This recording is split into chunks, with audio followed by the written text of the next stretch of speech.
Good afternoon, First Contact family and friends, and welcome back to Patchwork, a ministry from First Contact.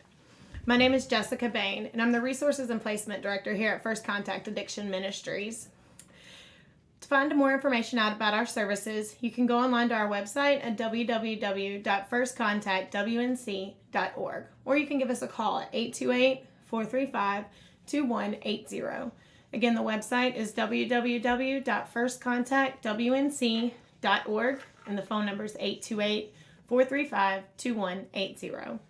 Today is Friday, September 18th, and tonight's segment is featuring Nicole Owen and her story about overcoming addiction and how she's giving back to her community and making a positive impact. Since overcoming her addiction, she has started a virtual recovery group in Rosman, North Carolina on Facebook and is giving back to her community by donating needed items and supplies and food to those in need. If you want to donate, you can reach out to her via Facebook at Nicole Owen or Rosman Recovery Group. So let's get started. Nicole, tell us a little bit about your story and what led into your addiction. Well, I was 16 years old. I was a junior in high school whenever I first started using drugs. And it all started out with me smoking marijuana and drinking alcohol. So do you think that the marijuana was a gateway drug? For sure. Absolutely. So using the marijuana, you think, led you into harder drugs? Yes. I was under the influence of marijuana the first time I ever tried anything more hardcore. Oh, really? Yeah. And so I feel like if I hadn't have been using the marijuana, that I wouldn't have been, number one, exposed to those drugs at such a young age, and that I wouldn't have felt maybe as comfortable doing those drugs. Yeah, that makes sense. So tell us a little bit more about your addiction and how it progressed. Well, it started out drinking on the weekends, partying with my friends in high school, smoking weed. And then a person very close to me and my family, I was actually smoking weed with them, and they had oxycodone, and that was the first thing that I ever really got hooked to. Right. So that led into me getting benzo addiction and opiate addiction, amphetamines. I just pretty much started using, it was a very slippery slope. Very quickly, I started using anything I could get my hands on. And how old were you when you started more hardcore drugs? I was about 17. Yeah. Yeah. So how long were you in that addiction? Well, I stayed in that addiction for 2 years. And then I got pregnant with my first child. And I had kind of quit cold turkey at that point, and I didn't use again for 6 years. So, but then you had a relapse, right? Yes. So tell me about that. I relapsed off of medication that was actually prescribed to me by a professional. I'd had a really big tragedy strike my life that I was just not prepared for.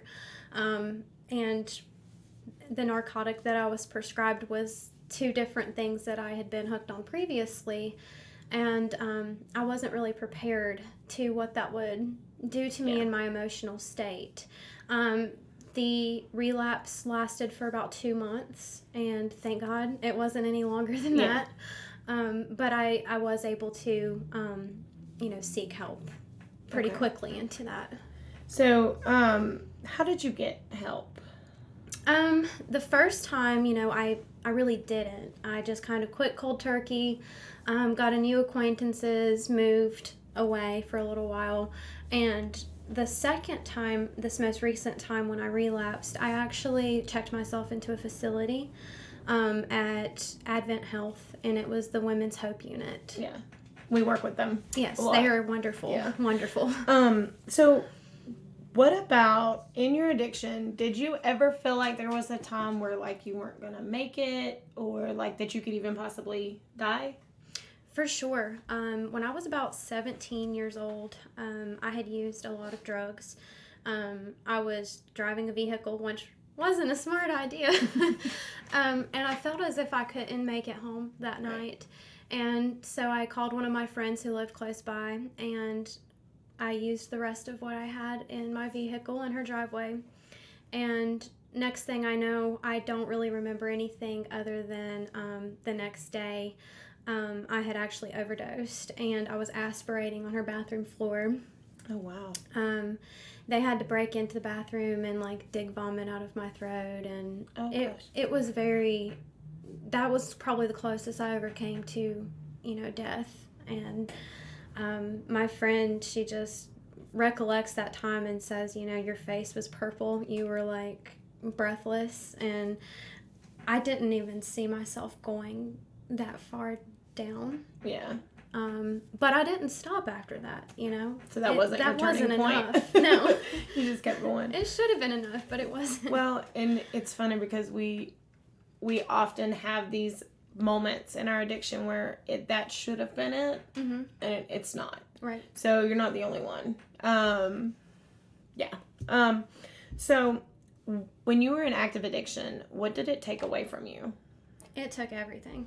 I was a junior in high school when I started, and I had a high GPA. I had scholarships. I was a foster child, and I aged out of the system, and that gave me 6 free years of education, dorm stay, books. I had like a lot going for me, and in the matter of probably a 6-month period, I had actually graduated school. Don't know really how I did that. Right. But, I let my college stuff go down the drain. I was homeless. I didn't have a job anymore, a vehicle. I was just completely alone, and I had burned all my bridges with my friends, my family. Yeah, that happens. Yeah. In addiction. So what was your turning point? At what point were you like, okay, I've had enough, and I can't do this anymore?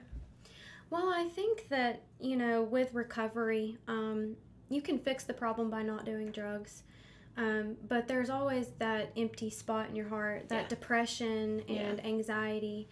And so even my sober time that I had for so long was often miserable because I was just so depressed and so sad. Yeah. And so I think really my turning point for me was experiencing God on a different level and actually having that experience of Him like pulling me out of that fire. So when was that?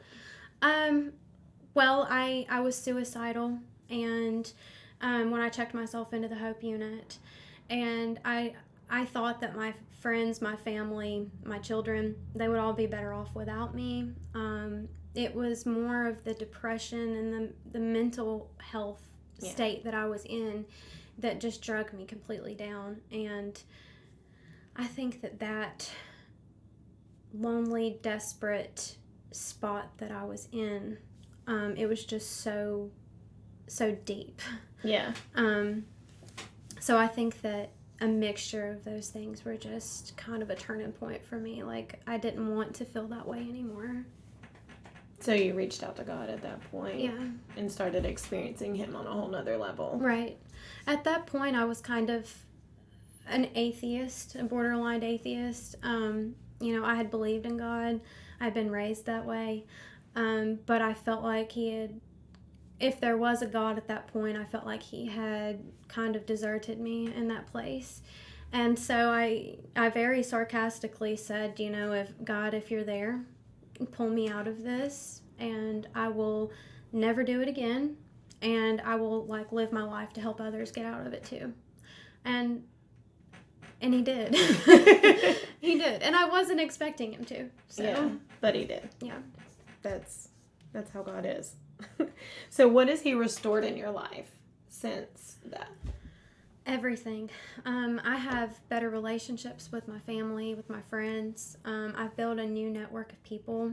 I do feel like I have a significant purpose in this life now, and I don't feel alone. Even if I am very alone physically, I know that I'm being held spiritually. Right. So, I know that you're giving back to your community now. Do you feel like that's something that God put on your heart to do? I do.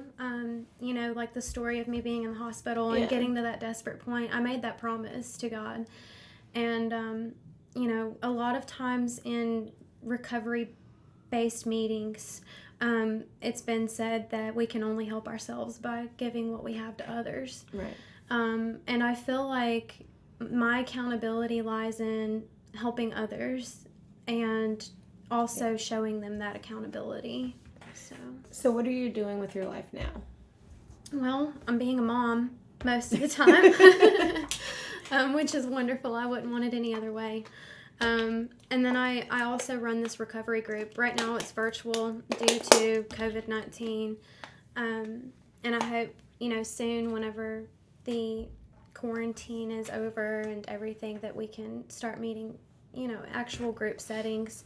I want to do some art therapy in my meetings, and I've actually had art supplies donated to me, and that way I can actually make packets and send with the people that come to the meetings, and they can have something to consume their time with other than using. Yeah, replacing that time that you normally spend getting high with something different is huge. And another thing that you said was you had to change your acquaintances. Yes. How big is that? As far as staying in recovery, people, places, and things. Yeah, the 3 things that you've got to change, and it's hard, especially when your family is addicts. I know. And I have a lot of addiction in my family, and so I have to draw boundaries and distance myself in ways that are healthy for me. Right. And someone once said that recovery is a little selfish, and sometimes you do have to be selfish for your own well-being. You do. Well, you have kids, so you have to set those boundaries and stick to them. And it's not you being mean. It's important to do those things. Yes. And without taking care of yourself, you can't help other people. Exactly. And God does call us to serve. Right. It's a big deal. And I think that it's important. Those of us that were in addiction. A lot of my accountability comes from helping others. I know that that's been one of the things that helps me stay sober. Right. Is just knowing that others are looking to me for help, and that I am able to provide them with the resources that they need, and that my life is the example that I set as, you don't have to live this way anymore. You can have a fulfilling life. Right. But I know that the mental health played a piece in yours. And it took God pulling you out of that. So what would you say to somebody who's struggling with addiction or mental illness? Maybe they're self-medicating, or they think. So what would you say to somebody going through that right now? The drugs might make you feel like you're fixing things. But in reality, they are just creating more chaos in your life. And being sober sometimes is really hard thing to do, because you get into the mindset that you want to bury those emotions and numb them as much as possible. But feeling and actually coming through an episode of depression or a disappointment or something that would generally make you want to go and use, coming through that soberly and being able to recognize the healthy coping mechanisms that you're using in your life, it creates a sense of pride within yourself, and it also makes you feel like you can overcome other things in the future. Right. And does it not build better habits? It does. For being able to handle something else later on. So if you learn these coping skills and you apply these coping skills to your life, then you're more readily able to use them should something else come up, so that you don't fall back into addiction. I'm addicted to plants now. That's that's healthy my one. addiction. House That's a plants. healthy one. But you're an admin to my group on Facebook, and I a couple of months ago had a really hard time with some stuff, and some things had came into play that I hadn't healed from yet, and I needed to take a little bit of a break from everything and realize that I'm not helping others if I'm not at first helping myself. Right. And so I actually took a break from my group and from all social media, and let you know that I was doing that to take care of myself. So sometimes just cutting out all of the other things in your life and just focusing on the right now is like the most important thing that you can do. It is. We need to tackle things as they come head on and not put them off, because those emotions build, and they can lead to relapse. So it's important that when something like that comes up, that we go ahead and handle that and deal with that, even if it means taking time off, social media, away from friends, away from family, whatever away from that people that you're helping, even. Yeah. Whatever that means for you or looks like for you, it's okay to do those things. Yeah. So if somebody wanted to donate something to help you, what would they need to do? Well, I try to stick to things that don't have to be cooked. Okay. I do crackers. I pop popcorn and put it in Ziploc baggies, and that way, it stays fresh. I do pretzels, just, healthy things that are not going to be perishable, because a lot of these people are living on the streets and they don't have a refrigerator to put things in or a stove to cook with. Yeah. So I try to get, non-perishable items that can be easily eaten and consumed without preparing. And then also I do baby wipes. I do disposable Colgate toothbrushes. Dental hygiene, people don't realize that, in addiction, it's a joke that people don't have teeth or have messed up teeth, and people don't think about brushing their teeth when they're in addiction. And so just giving somebody a simple toothbrush, they could, that gets a little, okay, maybe I need to take care of myself kind of thing. So those and feminine products, tampons, pads, cleansing wipes, because there's no showers generally. And so anything that I can just use to give them. I've given shoes, I've given clothes, really just anything that I have laying around the house or that I've had donated to me. Okay. So.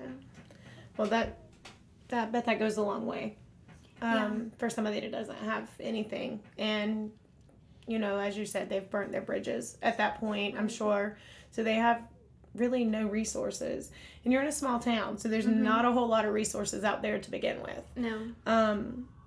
So I think it's really awesome that you've, put that effort in to making sure these people's needs are met. Because sometimes just that simple act of kindness can be the very thing that gets them thinking like, hey, maybe I don't have to live this way anymore. Maybe not everybody has given up on me. Right. I know for me it was a simple, my probation officer was like, you have so much potential. You don't have to live this way. And it just, I don't know why, but it just clicked. And I was like, oh, I don't. And I went to rehab, made the choice to go to rehab. So I went to rehab.